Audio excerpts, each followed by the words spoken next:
بسم الله الرحمن الرحيم وما كنت بجانب الطور إذ نادينا ولكن رحمة من ربك لتنذر قوما ما أتاهم من نذير من قبلك لعلهم يتذكرون ولولا أن تصيبهم مصيبة بما قدمت أيديهم فيقولوا ربنا لولا أرسلت إلينا رسولا فنتبع آياتك ونكون من المؤمنين.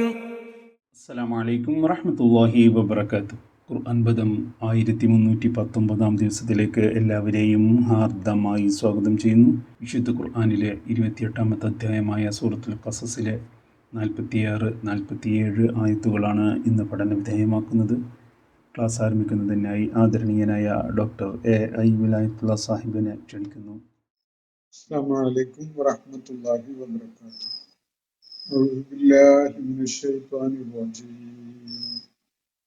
ബിസ്മില്ലാഹിർ റഹ്മാനിർ റഹീം.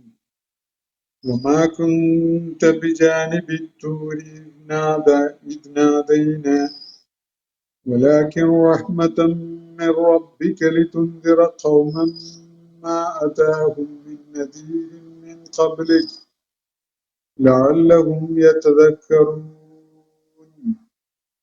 ولولا أن تصيبهم مصيبة بما قدمت أيديهم فيقولوا ربنا لولا أرسلت إلينا رسولا فنتبع آياتك ونكون من المؤمنين. صدق الله العظيم. സൂറത്തുൽ ഖസസിലെ 46-47 ആയത്തുകളാണ് ഞാൻ നിങ്ങളെ കേൾപ്പിച്ചിട്ടുള്ളത്. സൂറത്തുൽ ഖസസിന്റെ തുടക്കം മുതൽ ഏകദേശം മധ്യഭാഗം വരെയായിട്ട് നമ്മൾ വായിച്ചുകൊണ്ടിരിക്കുന്നത്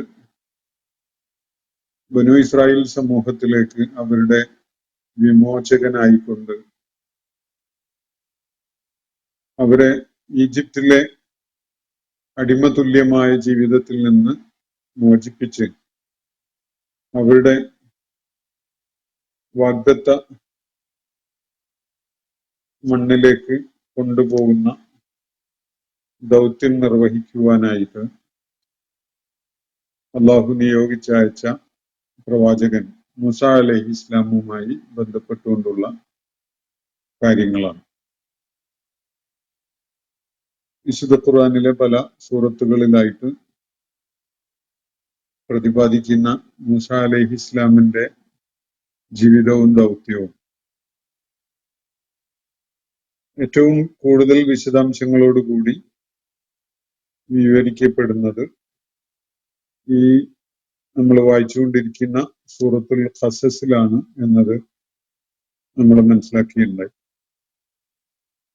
അതിലെ സുപ്രധാനമായ സംഭവ വിവരണങ്ങളെ തുടർന്ന് മൂസ അലൈഹി ഇസ്ലാമിന്റെ ജീവിതവുമായി ബന്ധപ്പെട്ടുകൊണ്ടുള്ള ഈ കാര്യങ്ങളെ മക്കയിൽ അവതരിച്ച ഈ സൂറത്തില് വിവരിക്കാൻ കാരണമായൊരു പശ്ചാത്തലമുണ്ട്. ആ പശ്ചാത്തലത്തിന്റെ ന്യായമായി കാണുന്ന വിഷയങ്ങളിലേക്ക് തിരികെ എത്തുകയാണ് നമ്മൾ വായിച്ചു വെച്ച ആയത്തുകളുടെ ഭാഗത്തായിട്ട് അല്ലാഹു സുബ്ഹാനഹു വ തആല. ഇന്നലെയും മിനിയാന്നും നമ്മൾ വായിക്കുകയുണ്ടായ ആയത്തുകൾ ഈ മക്കയിലെ പശ്ചാത്തലവുമായി ബന്ധപ്പെടുത്തുന്ന കാര്യങ്ങൾ ഉൾപ്പെടുന്നതാണ്. ഇന്ന് വായിച്ചു വെച്ച ആയത്തുകളും അതേ സ്വഭാവത്തിലുള്ളതാണ് എന്ന് കാണാൻ കഴിയും. 3 കാര്യങ്ങൾ പരാമർശിക്കപ്പെടുന്നുണ്ട് ഇവിടെ. താങ്കള് ആ ഘട്ടത്തിൽ അവിടെ സന്നിഹിതര ആയിരുന്നില്ല എന്ന് പറയുന്ന വിധത്തിൽ ഇന്ന് വായിച്ച ആയത്തും ആ ഒരു സ്വഭാവത്തിലുള്ളതാണ്. അപ്പോ നമുക്ക് ഈ ആയത്തുകൾ കൂടി പഠന വിധേയമാക്കിയ ശേഷം ആ പൊതുവായ ചില നിരീക്ഷണങ്ങളിലേക്ക് കടക്കാം. 46-ാമത്തെയും 47-ാമത്തെയും ആയത്തുകളാണ് ഞാൻ നിങ്ങളെ കേൾപ്പിച്ചിട്ടുള്ളത്. വമാ കുന്ത ബിജാനിബി തൂർ. ഇവിടെ മുഹമ്മദ് നബി സല്ലല്ലാഹു അലൈഹി വസല്ലമയോട് അള്ളാഹു അഭിസംബോധന ചെയ്യുന്ന ശൈലിയിലാണ് കാര്യങ്ങൾ പറയുന്നത്. അതിന്റെ തൊട്ടു മുമ്പുള്ള 1-2 ആയത്തുകളിലും അങ്ങനെ തന്നെയായിരുന്നു. പ്രവാചകരെ, താങ്കൾ തൂർ പർവ്വതത്തിന്റെ പാർശ്വത്തിലായിരുന്നില്ല. തൂർ പർവ്വതത്തിന്റെ പരിസരത്തൊന്നും ആയിരുന്നില്ല താങ്കൾ. ഇതിനാദേന നാം വിളിക്കുകയുണ്ടായപ്പോ മൂസ അലൈഹിസ്സലാമിനെ അദ്ദേഹത്തിന്റെ മദീനയിൽ നിന്നുള്ള മടക്കയാത്രക്കിടയിൽ അള്ളാഹു ഒന്നാമത്തെ കൂടിക്കാഴ്ചക്കായിട്ട് വിളിച്ച സംഭവം, തൂർ പർവ്വതത്തിന്റെ പരിസരത്ത് താൻ ഒരു തീ കാണുന്നുണ്ട്, അവിടെ പോയി വല്ല വിവരവും ശേഖരിച്ചു വരാം, ഇനി അതല്ലെങ്കിൽ നിങ്ങൾക്ക് തീക്കായാൻ ഉപകരിക്കുന്ന വിധത്തില് ഇവിടെ തീ കൂട്ടാൻ പറ്റുന്ന ഒരു തീക്കൊള്ളിയെങ്കിലും സംഘടിപ്പിച്ചു വരാം എന്ന് പറഞ്ഞുകൊണ്ട് മൂസ അലൈഹി ഇസ്ലാം തൂർ പർവ്വതത്തിന്റെ അരികിലേക്ക് പോകുന്ന ആ സംഭവം. അങ്ങനെ തൂർ പർവ്വതത്തിന്റെ അരികില് അദ്ദേഹം തീ കണ്ട ഇടത്ത് എത്തുമ്പോഴാണ് അദ്ദേഹം യാ മൂസ എന്ന ഒരു വിളി കേൾക്കുന്നത്. ദൈവികമായ ഒരു അശരീരിയാണ് മൂസ അലൈഹി ഇസ്ലാമിന് ആ ഘട്ടത്തില് കേൾക്കാൻ ഇടയായത്. നേരിട്ട് അള്ളാഹു വിളിക്കുന്ന വിധത്തിലുള്ള ഒരു ശബ്ദമാണ് മൂസ അലൈഹി ഇസ്ലാം കേൾക്കുകയുണ്ടായത്.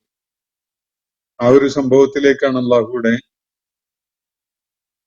വിരൽ ചൂണ്ടുന്നത്. വമാ കുന്ത ബിജാനിബി തൂരി ഇദ് നാദൈന. ഒന്നാമത്തെ വട്ടം മൂസായെ നാം വിളിച്ച ആ സന്ദർഭം, ആ ഘട്ടത്തില് താങ്കള് തൂർ പർവ്വതത്തിന്റെ അരികിൽ എവിടെയും ഉണ്ടായിരുന്നില്ല.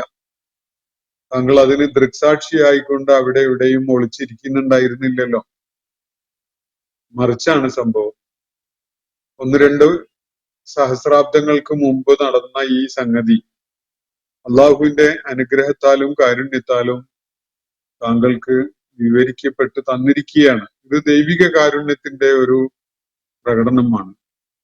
മുഹമ്മദ് നബി സല്ലല്ലാഹു അലൈഹി വസല്ലമക്ക് അദ്ദേഹത്തിന്റെ ദൗത്യം നിർവഹിക്കാൻ ഉപകരിക്കുന്ന വിധത്തില്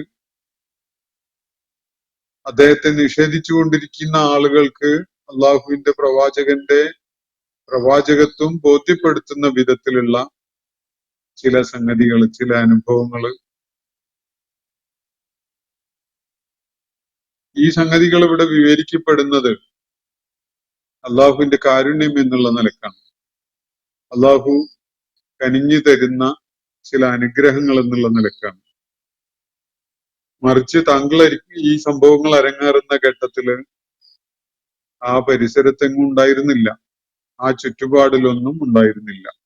വമാ കുന്ത ബി ജാനിബി തൂർ. തൂർ പർവ്വതത്തിന്റെ പരിസരത്തൊന്നും ആയിരുന്നില്ല താങ്കൾ. ഇതിനാദൈന, നാം വിളിക്കുകയുണ്ടായപ്പോൾ എന്നാണ് ഇവിടെ പറയുന്നത്.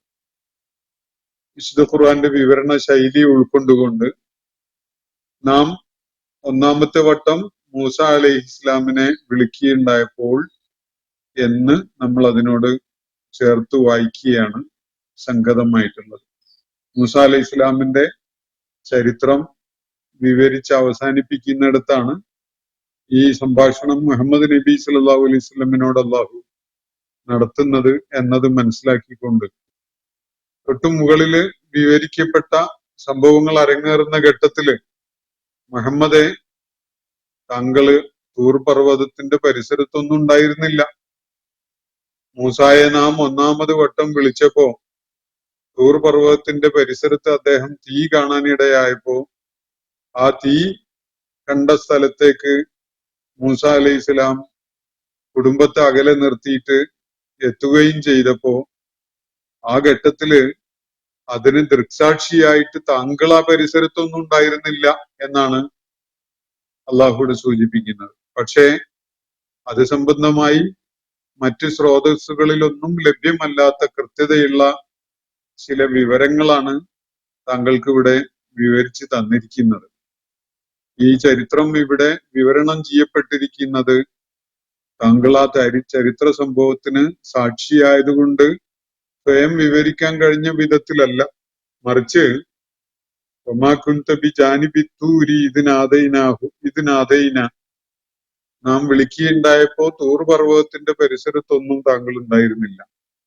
വലാക്കിൻ റഹ്മത്തൻ മിർ റബ്ബിക, മറിച്ച് നിന്റെ റബ്ബിന്റെ അടുക്കൽ നിന്നുള്ള കാരുണ്യവും അനുഗ്രഹവുമായിട്ട് ഈ കഥ ഇവിടെ കഥനം ചെയ്യപ്പെട്ട് തന്നിരിക്കുകയാണ്. അതാണ് അള്ളാഹുവിടെ പറയുന്നത്. എന്തിനു വേണ്ടിയാണ്? ലിതുൻദിറ ഖൗമൻ, ഒരു സമൂഹത്തിന് താക്കീതുകാരനാകാൻ വേണ്ടിയാണ്. താങ്കൾ ഒരു സമൂഹത്തിന് താക്കീതുകാരനാകുമ്പോ ചരിത്രത്തിൽ നിന്ന് ചില സാക്ഷ്യങ്ങൾ അവരെ കേൾപ്പിക്കേണ്ടതുണ്ട്. പൂർവിക സമൂഹങ്ങളിലേക്ക് അള്ളാഹു നിയോഗിച്ചയച്ച പ്രവാചകന്മാരെ എത്തിയപ്പോ ആ സമൂഹങ്ങള് എങ്ങനെയാണ് പ്രതികരിക്കുകയുണ്ടായത് എന്നത് മനസ്സിലാക്കുന്നത് ഇപ്പോ നബി സല്ലല്ലാഹു അലൈഹി വസല്ലം അഭിസംബോധന ചെയ്യുന്ന മക്കയിലെ ആളുകളെ സംബന്ധിച്ചിടത്തോളം ഗുണകരമായി എന്ന് വരാം. അതുകൊണ്ടാണ് താങ്കൾ താക്കീത് ചെയ്യുന്ന ആ കാര്യം, താങ്കളുടെ താക്കീതുകാരൻ എന്നുള്ള നിലക്കുള്ള ദൗത്യം, അത് ഫലപ്രദമാകുന്നതിന് വേണ്ടി താങ്കൾക്കൊരു അനുഗ്രഹമായിട്ടാണ് അതിവിടെ വിവരിക്കപ്പെട്ട് തന്നിരിക്കുന്നത്. മറിച്ച് തൂർ പർവ്വതത്തിന്റെ പരിസരത്ത് എവിടെയോ ഒളിഞ്ഞിരുന്ന് താങ്കള് മൂസായും അള്ളാഹുവും തമ്മിലുണ്ടായ ആ സംഭാഷണം കേൾക്കുകയായിരുന്നില്ലല്ലോ. താങ്കൾ അതിന് സാക്ഷിയായിട്ട് പരിസരത്ത് എങ്ങും ഉണ്ടായിരുന്നില്ല. ഇതാണ് പറയുന്ന കാര്യം. വലാക്കിൻ റഹ്മത്തൻ മിർ റബ്ബിക, നിന്റെ റബ്ബിന്റെ അടുക്കൽ നിന്നുള്ള കാരുണ്യവും അനുഗ്രഹവും ഒക്കെ ആയിട്ടാണ് ഈ കാര്യങ്ങൾ ഇവിടെ വിവരിക്കപ്പെട്ടിരിക്കുന്നത്. എന്തിനു വേണ്ടിയാണ്? ലിതുൻദിറ ഖൗമ, ഒരു ജനതയെ, ഒരു സമൂഹത്തെ താക്കീത് ചെയ്യാനാണ്. ആ സമൂഹത്തിന്റെ പ്രത്യേകത മാ ആതാഹും മിൻ നദീരിൻ മിൻ ഖബ്ലിക, താങ്കൾക്ക് മുമ്പ് അവരിലേക്ക് ഒരു താക്കീതുകാരനും എത്തിയിട്ടുണ്ടായിരുന്നില്ല. താങ്കൾക്ക് മുമ്പ് ഒരു താക്കീതുകാരൻ ആ സമൂഹത്തിലേക്ക് വന്നിട്ടുണ്ടായിരുന്നില്ല. അങ്ങനെ ഒരു സമൂഹമാണ് ഇവിടെ ഉള്ളത്. സഹസ്രാബ്ദങ്ങൾക്ക് മുമ്പ് ഇസ്മായിൽ അലൈഹിസ്സലാമും അതുപോലെ മൂസ അലൈഹിസ്സലാമിന്റെ സമകാലികനായിരുന്ന ഷുഐബ് അലൈഹിസ്സലാമും ഒക്കെ ആ പരിസരത്ത് ഉണ്ടായിരുന്നു എന്നത് ഒഴിച്ചു നിർത്തിയാൽ ആയിരക്കണക്കിന് വർഷങ്ങളായി, ഒരുപാട് നൂറ്റാണ്ടുകളായി മക്കയിലും പരിസരത്തും ഉണ്ടായിരുന്ന ആളുകൾക്ക് ഒരു താക്കീതുകാരൻ എത്തിയിട്ടുണ്ടായിരുന്നില്ല. ഷുഐബ് അലൈഹിസ്ലാമിന്റെയും അതിന്റെ മുമ്പ് ഇസ്മായിൽ അലൈഹിസ്ലാമിന്റെയും ഒക്കെ കാലം പിന്നിട്ടതിന് ശേഷം ബനു ഇസ്രായേൽ സമൂഹത്തിൽ ധാരാളം പ്രവാചകന്മാർ വന്നിട്ടുണ്ടായിരുന്നു. നമ്മളത് അതിന്റെ വിശദാംശങ്ങൾ പലയിടത്തും മനസ്സിലാക്കിയിട്ടുള്ളതാണ്. ദാവൂദ് അലൈഹിസ്ലാമും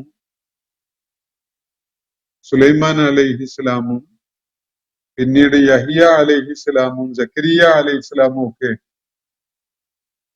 ഈ സമൂഹത്തിലേക്ക്, ബനു ഇസ്രായേൽ സമൂഹത്തിലേക്ക് വന്നിട്ടുണ്ടായിരുന്നു. അതിനു മുമ്പ് അവരുടെ ഈജിപ്തിലെ വാസം അവസാനിപ്പിച്ച് പോകേണ്ടി വന്ന ഘട്ടത്തില് മൂസ അലൈഹിസ്ലാം അവരുടെ നായകനായിട്ട് എത്തുകയും ചെയ്തിട്ടുണ്ടായിരുന്നു. ഇവരുടെയൊക്കെ സന്ദേശങ്ങള്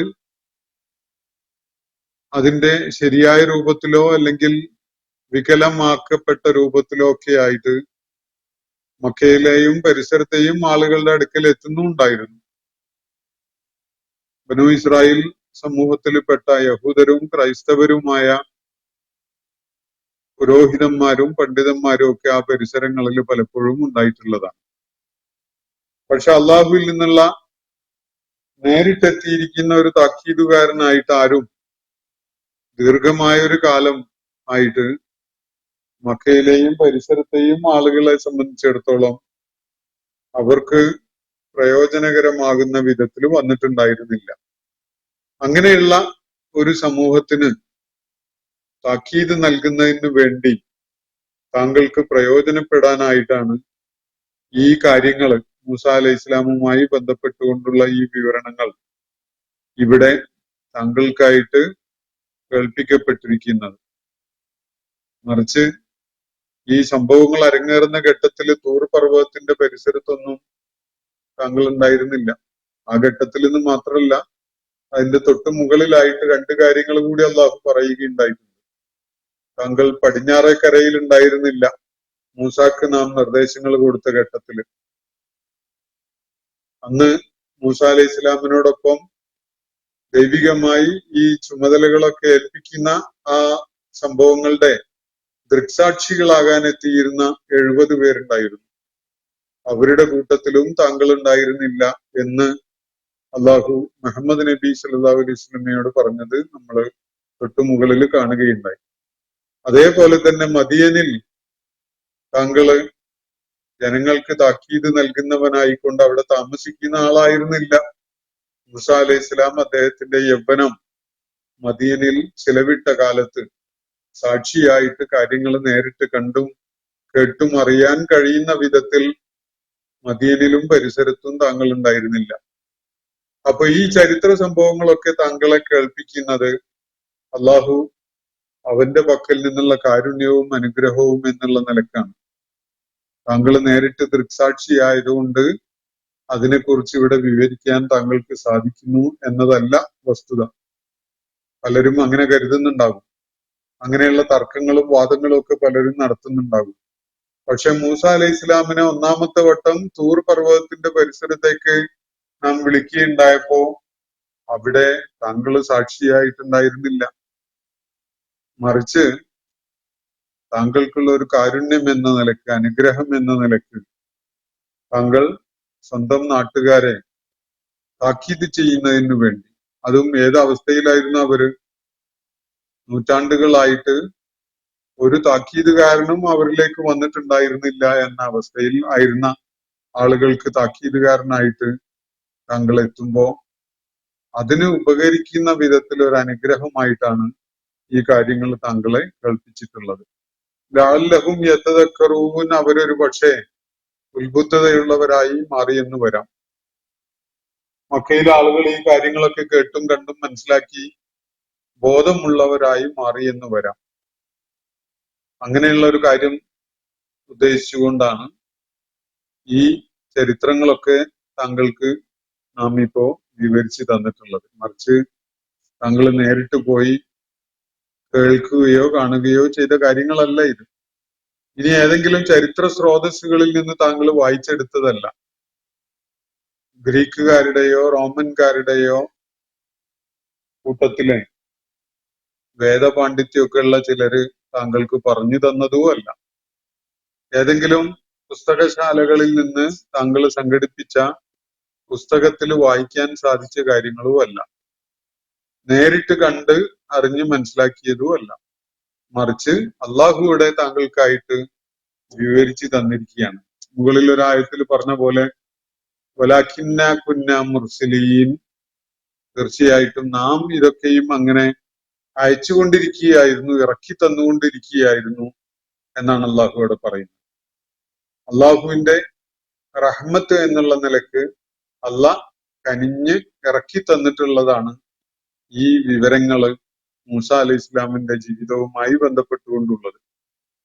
ഇതൊന്നും തന്നെ താങ്കൾ സ്വന്തം സാമർഥ്യം കൊണ്ട് നേടിയതോ വല്ല പാണ്ഡിത്യമുണ്ടായിരുന്ന ആളുകളുമായുള്ള സമ്പർക്കത്തിൽ നിന്ന്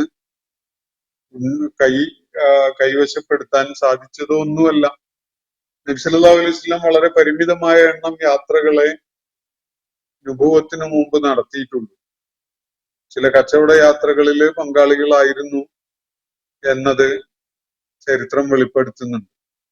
പക്ഷെ അത് ഒരിക്കലും തന്നെ മുഹമ്മദ് നബി സല്ലല്ലാഹു അലൈഹി വസല്ലം തനിച്ചായിരുന്നില്ല നിർവഹിച്ചിട്ടുണ്ടായിരുന്നു. മക്കയിലെ കച്ചവടക്കാരായ പലരും സ്വന്തം ഗോത്രത്തിൽപ്പെട്ടവരും അല്ലാത്തവരുമായ ആളുകൾ കൂടെ ഉണ്ടായിരുന്നു. ആ യാത്രയിൽ ആരൊക്കെ കണ്ടു, ആരുമായിട്ട് എന്തൊക്കെ സംസാരിച്ചു എന്നതൊക്കെ ആ സഹയാത്രികരായ ആളുകൾക്ക് അറിയാമായിരുന്നു. അവരാരും മുഹമ്മദ് നബി സല്ലല്ലാഹു അലൈഹി വസല്ലം ഏതെങ്കിലും വേദ പണ്ഡിതന്മാരോടോ ചരിത്രജ്ഞാനികളോടോ കാര്യങ്ങൾ ചോദിച്ചറിയുന്ന വിധത്തില് സംഭാഷണത്തിൽ ഏർപ്പെട്ടിരുന്നതായിട്ട് റിപ്പോർട്ട് ചെയ്തിട്ടില്ല. അപ്പോ അങ്ങനെയൊന്നും ഈ സാധ്യതകളൊന്നും ഉള്ള വിധത്തിലല്ല ഓറിയന്റലിസ്റ്റുകൾ പിൽക്കാലത്ത് ആരോപിച്ചിരുന്നത് പോലെ യഹൂദ ക്രൈസ്തവ വേദ സ്രോതസ്സുകളിൽ നിന്നോ അവരുടെ ജ്ഞാന കേന്ദ്രങ്ങളിൽ നിന്നോ ഒന്നും സംഘടിപ്പിച്ച വിവരങ്ങളായിരുന്നില്ല ഇവിടെ മുഹമ്മദ് നബി സല്ലല്ലാഹു അലൈഹി വസല്ലം മൂസ അലൈഹി ഇസ്ലാമുമായി ബന്ധപ്പെട്ടുകൊണ്ട് ജനങ്ങളെ ഓതി കേൾപ്പിക്കുന്ന ആയാത്തുകളിൽ അടങ്ങിയിട്ടുണ്ടായിരുന്നു. മറിച്ച് വേദസ്രോതസ്സുകളിൽ വികലമായ രൂപത്തില് കിടക്കുന്ന ചരിത്ര രേഖകളില് പല വൈകല്യങ്ങളോടെയും കിടക്കുന്ന ആ ചരിത്ര തന്തുക്കളെ അതിന്റെ സകല വൈകല്യങ്ങളും അതിലെ കടന്നുകൂടിയിട്ടുള്ള സകല ആശ്രയിക്കാൻ കൊള്ളാത്ത തരത്തിലുള്ള കാര്യങ്ങളും മാറ്റി നിർത്തി ഏറ്റവും സംശുദ്ധമായ രൂപത്തില് അത് പുനരാഖ്യാനം ചെയ്ത് കേൾപ്പിക്കപ്പെടുകയാണ് ഇവിടെ ഉണ്ടായിട്ടുള്ളത്. അതുകൊണ്ട് തന്നെ അതൊരിക്കലും തന്നെ പൂർവിക വേദങ്ങളിലോ അല്ലെങ്കിൽ പൂർവിക മതസമൂഹങ്ങളുടെ വിജ്ഞാന സ്രോതസ്സുകളിലോ ഉള്ളത് മുഹമ്മദ് നബി പകർത്തി എഴുതിയതാണ് എന്ന് ആർക്കും പറയാൻ സാധ്യമല്ല. അപ്പൊ എന്തിനു വേണ്ടിയാണ് താങ്കൾക്ക് ഈ റഹ്മത്ത് അള്ളാഹു തന്നിരിക്കുന്നത്? ലിതുന്ദിറ ഖൗമൻ, ഒരു സമൂഹത്തിന് താക്കീതുകാരനാകാൻ വേണ്ടിയാണ്. എന്താണ് കാര്യം? മാ അതാഹും മിൻ നദീരിൻ മിൻ ഖബ്ലിക, താങ്കൾക്ക് മുമ്പ് അവരിലേക്ക് ഒരു താക്കീതുകാരനും വന്നിട്ടുണ്ടായിരുന്നില്ല എന്നതാണ് കാരണം.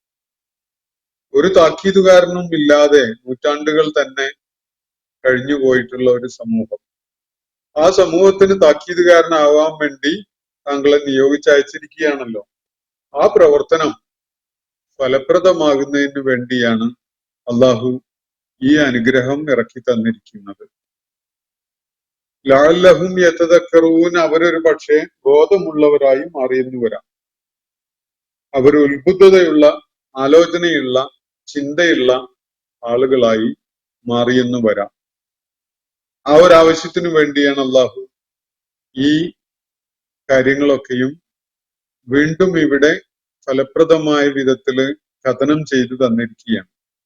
വലൗല അൻ തുസീബഹും മുസീബത്തുൻ, നിങ്ങൾക്ക് ഒരു പക്ഷേ ബിമാ ഖദ്ദമത് ഐദീഹിം, നിങ്ങളുടെ കരങ്ങൾ പ്രവർത്തിച്ചത് കാരണമായിട്ട് തന്നെയുള്ള ചില വിപത്തുക്കൾ വന്നു ഭവിച്ചു എന്ന് സങ്കല്പിക്കുക. നിങ്ങളുടെ കുരുത്തക്കേട് കാരണമായിട്ട് തന്നെ നിങ്ങൾക്ക് ചില ദൈവിക വിപത്ത് വന്നു എന്ന് സങ്കല്പിക്കുക. നിങ്ങളെ ദൈവിക ശിക്ഷ പിടികൂടി എന്ന് വരികയാണെങ്കിൽ വലൗലാ ഫയഖൂലു, അങ്ങനെ സംഭവിച്ചാൽ നിങ്ങൾ ഇങ്ങനെ പറയാതിരിക്കാൻ വേണ്ടിയാണ് അള്ളാഹു ഈ താക്കീതുകാരനെ ഇപ്പോൾ അയച്ചിട്ടുള്ളത്. നിങ്ങൾക്ക് നിങ്ങളുടെ തന്നെ കയ്യിലിരിപ്പ് കാരണമായി, നിങ്ങളുടെ തന്നെ ദുഷ്ചെയ്തികൾ കാരണമായി ദൈവിക നടപടി നേരിടേണ്ടി വരുന്നു എന്ന് സങ്കല്പിക്കുക. പല സമൂഹങ്ങളെയും അവരുടെ ദുഷ്ചെയ്തികൾ കാരണമായിട്ട് ദൈവിക നടപടി പിടികൂടുന്നുണ്ട്. അതേപോലെ നിങ്ങളെയും ദൈവിക നടപടി പിടികൂടുകയാണ്. നിങ്ങളുടെ ദുഷ്ചെയ്തികൾ കാരണമായി, നിങ്ങളെ കയ്യിലിരിപ്പ് കാരണമായി, അല്ലെങ്കിൽ നിങ്ങൾ മുൻകൂട്ടി ചെയ്ത പല പ്രവർത്തനങ്ങളും കാരണമായിട്ടാണ് ആ ദൈവിക നടപടി, ശിക്ഷാ നടപടി ഉണ്ടാകുന്നതെന്ന് വെക്കുക. അങ്ങനെയാണെങ്കിൽ ഫയഖൂലു, അവര് ഇങ്ങനെ മക്കയിലെ ആളുകള് പറയാതിരിക്കാനാണ്, അവര് ഇങ്ങനെ പറയാൻ ഒരു സാധ്യതയുണ്ട്. എന്താണത്? റബ്ബന ലൗല അർസൽത ഇലൈന റസൂല, ഞങ്ങളുടെ നാഥ, നീ എന്തേ ഞങ്ങളുടെ അടുക്കലേക്ക് ഒരു ദൂതനെ അയക്കാതിരുന്നത്?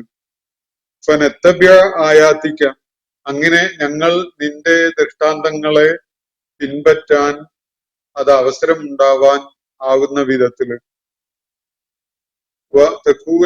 വനകൂന മിനൽ മുഅ്മിനീൻ, ഞങ്ങള് വിശ്വാസികളായി മാറുവാനും അത് കാരണമാകുന്ന വിധത്തില് ഞങ്ങളിലേക്ക് ഒരു ദൂതനെ നീ അയക്കാതിരുന്നത് എന്തേ എന്ന് നിങ്ങൾ പിന്നീട് ഒരിക്കൽ പറയാതിരിക്കാൻ വേണ്ടിയാണ്.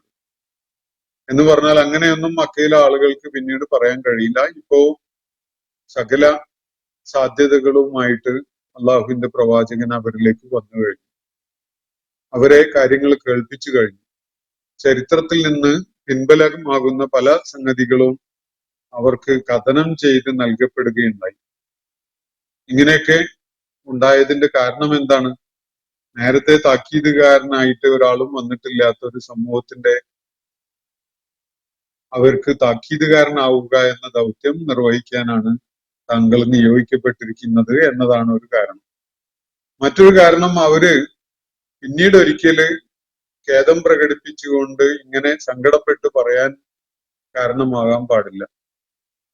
അവരുടെ തന്നെ കർമ്മങ്ങളുടെ ഫലമായിട്ട്, അവരുടെ തന്നെ ദുഷ്ചെയ്തികളുടെ ഫലമായിട്ട് അള്ളാഹുവിന്റെ ശിക്ഷ അവരെ പിടികൂടുന്നു എന്ന് സങ്കല്പിക്കുക. അങ്ങനെ ഒരു സംഗതി ഉണ്ടായാൽ അവരിങ്ങനെ പറയാൻ കാരണമാകാൻ പാടില്ല. എന്തേ റബ്ബേ നീ ഞങ്ങളുടെ അടുക്കലേക്ക് ഒരു ദൂതനെ അയക്കാതിരുന്നത്?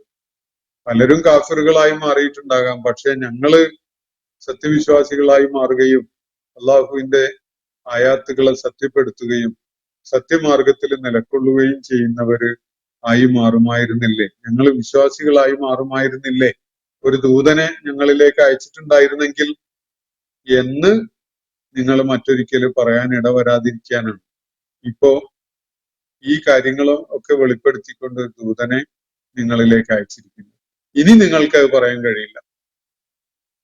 എന്തേ ഞങ്ങളിലേക്ക് ഒരു ദൂതനെ അയക്കാതിരുന്നത്? അത് കാരണമായി ഞങ്ങള് ദൈവിക ദൃഷ്ടാന്തങ്ങൾ ഉൾക്കൊള്ളുകയും അള്ളാഹുവിൽ വിശ്വാസമുള്ളവരായി മാറുകയും അള്ളാഹുവിന്റെ ആയാത്തുകൾ പിൻപറ്റുന്നവരായി മാറുകയും ഒക്കെ ചെയ്യുമായിരുന്നല്ലോ. അതിന് സഹായകമാവുന്ന വിധത്തിൽ ഒരു പ്രവാചകനെ ഞങ്ങളുടെ ഇടയിലേക്ക് പറഞ്ഞയക്കാതിരുന്നത് എന്തേ എന്ന് നിങ്ങൾ പിന്നീട് ഒരിക്കല്, അതും നിങ്ങളുടെ കർമ്മങ്ങൾ കാരണമായി നിങ്ങളെ ദൈവിക നടപടി പിടികൂടുന്ന ഘട്ടത്തില് അങ്ങനെ പറയാതിരിക്കാൻ വേണ്ടിയാണ് ഇപ്പോ ഈ ദൂതനെ നാം നിങ്ങളുടെ അടുക്കലേക്ക് ഈ വെളിപ്പെടുത്തലുകളുമായിട്ട് പറഞ്ഞയച്ചിരിക്കുന്നത് എന്നാണ് അള്ളാഹുവിടെ പറയുന്നത്. അപ്പൊ മൂസ അലൈഹി ഇസ്ലാമിൻ്റെത് ഉൾപ്പെടെയുള്ള ചരിത്ര വിവരണം ഖുർആൻ നടത്തുന്നത് ഒന്നാമതായി മുഹമ്മദ് നബി സല്ലല്ലാഹു അലൈഹി വസല്ലമയുടെ പ്രവാചകത്വത്തിനുള്ള സാക്ഷ്യമായിട്ടാണ്. ഒരു വ്യക്തി എന്നുള്ള നിലക്ക് ദൈവിക വെളിപാട് ലഭിച്ചിട്ടില്ലാത്ത ഒരു സാധാരണ മനുഷ്യൻ എന്ന നിലക്ക് ഒരിക്കലും തന്നെ മുഹമ്മദ് നബി സല്ലല്ലാഹു അലൈഹി വസല്ലമന് മറ്റ് സാധ്യതകൾ പ്രയോജനപ്പെടുത്തിക്കൊണ്ട് ആളുകളെ കേൾപ്പിക്കാൻ കഴിയുന്ന കാര്യങ്ങളല്ല അള്ളാഹുവിന്റെ പ്രവാചകൻ ഇപ്പോ വിവരിച്ച് കേൾപ്പിക്കുന്നത്. അതാണ് ഒരു കാരണം. മറ്റൊന്ന്, ഒരു താക്കീതുകാരനും നേരത്തെ വന്നിട്ടില്ലാത്ത ഒരു സമൂഹത്തിലേക്കാണല്ലോ മുഹമ്മദ് നബി സല്ലല്ലാഹു അലൈഹി വസല്ലം നിയോഗിച്ചയക്കപ്പെടുന്നത്. അപ്പോ ആ ആളുകൾക്ക് പിന്നീട് ഒരിക്കലും ഇങ്ങനെ പറയാൻ കഴിയരുത്. എന്താണ് കാര്യം? എന്റെ ഒരു റസൂലിനെ ഞങ്ങളുടെ അടുക്കലേക്ക് അയക്കാതിരുന്നത്? ഞങ്ങൾ അത് കേട്ട് ദൈവിക ദൃഷ്ടാന്തങ്ങൾ പിൻപറ്റുകയും സത്യവിശ്വാസികളായി മാറുകയും ചെയ്യുമായിരുന്നില്ലേ? അതിന് അവസരം നൽകുന്ന വിധത്തിൽ ഞങ്ങളെ എന്തുകൊണ്ട് ഞങ്ങളിലേക്ക് ഒരു ദൂതനെ അയച്ചില്ല എന്ന് നിങ്ങൾ ഒരു ഘട്ടത്തിൽ പറയാതിരിക്കാൻ വേണ്ടിയാണ്. എന്ന് പറഞ്ഞാൽ എല്ലാ സമൂഹങ്ങൾക്കും എല്ലാ കാലഘട്ടങ്ങളിലും ദൂതന്മാരെ കിട്ടണമെന്ന് പറയാൻ പറ്റുമോ? അതില്ല. അള്ളാഹുവിന് അതിനുള്ള ഒരു സംവിധാനവും ക്രമവും ഒക്കെ ഉണ്ട്. ഓരോ ദൂതനും ആ ദൂതൻ നിർവഹിക്കുന്ന ദൗത്യം പൂർത്തിയാക്കപ്പെടുന്നതോടുകൂടി പിന്നീട് ആ റിസാലത്ത് ഭൂമുഖത്ത് സജീവമായി നിലക്കൊള്ളാൻ അള്ളാഹു നിശ്ചയിച്ച ഒരു കാലപരിധിയുണ്ട്. ആ കാലപരിധിയില് വേറെ ദൂതനെ അള്ളാഹു അയക്കുകയില്ല. ആ റിസാലത്ത് തേടിപ്പിടിക്കുക എന്നതും ജീവിതത്തിന്റെ സത്യം മനസ്സിലാക്കാൻ വേണ്ടിയുള്ള വളരെ അർത്ഥവത്തായ ശ്രമങ്ങൾ നടത്തുക എന്നതും ഓരോ വ്യക്തിയും ചെയ്യേണ്ട കാര്യമാണ്. ആളുകളിലേക്ക് സത്യസന്ദേശം എത്തിക്കുക എന്നത് പ്രവാചകന്മാരുടെ പിന്മുറക്കാരായി വരുന്ന മുഴുവൻ ആളുകളുടെയും ചുമതലയുമാണ്. ഈ വിധത്തില് എല്ലാ സമൂഹങ്ങൾക്കും എല്ലാ കാലഘട്ടത്തിലും പ്രവാചകന്മാരെ ആവശ്യമുണ്ട് എന്ന നിലക്ക് പറയാൻ പറ്റൂ. പ്രവാചകൻ വന്നാൽ മാത്രമേ ഞങ്ങൾ അതിന് ചെവി കൊടുക്കുകയുള്ളൂ എന്ന് വാശി പിടിക്കാനും പറ്റൂ. അങ്ങനെയല്ല. മക്കയിലെ ആളുകളെ സംബന്ധിച്ചിടത്തോളം പൂർവിക പ്രവാചകന്മാരുടെ സന്ദേശം ഒന്നും കലർപ്പില്ലാത്ത തെളിമയിൽ ഉള്ള വിധത്തില്, അതിനെ വികലമാക്കപ്പെടാത്ത വിധത്തില് അവർക്ക് ലഭിക്കുന്നുണ്ടായിരുന്നില്ല ആ ഘട്ടത്തിൽ. ഒരുപാട് വർഷങ്ങളായി തന്നെ അവരെ സംബന്ധിച്ചിടത്തോളം സത്യദീൻ അവരിൽ നിന്ന് ഒരുപാട് അകലെയാണ്. അതിന് വേറെ പല പേരുകളിലുമായിട്ട് രൂപാന്തരം സംഭവിച്ചു കൊണ്ടിരിക്കുകയാണ് ലോകത്തിന്റെ പല ഭാഗങ്ങളിലും ആ ഘട്ടത്തിൽ.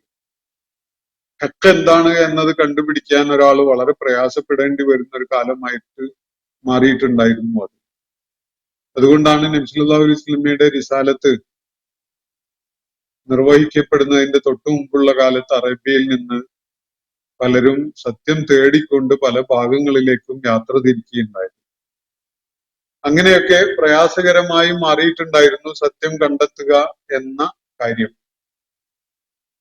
അതുകൊണ്ടാണ് അള്ളാഹു ആ സമൂഹത്തിലേക്ക് ഒരു താക്കീതുകാരനെ നിയോഗിച്ചയക്കുന്നത്. ആ താക്കീതുകാരന് ലോകാന്ത്യം വരെയുള്ള മുഴുവൻ സമൂഹങ്ങളിലേക്കുമുള്ള ദൈവിക സന്ദേശം കൊണ്ടുവരിക എന്ന ഒരു ചുമതലയാണ് അള്ളാഹു ഏൽപ്പിച്ചിട്ടുണ്ടായിരുന്നത്. അതുകൊണ്ട് ഇനിയും ആർക്കും അത് ഒരു പ്രവാചകൻ വന്നാലേ ഞങ്ങൾ അത് സ്വീകരിക്കുകയുള്ളൂ, ഉൾക്കൊള്ളുകയുള്ളൂ എന്നൊന്നും പറഞ്ഞ് നിലകൊള്ളാൻ സാധ്യമല്ല.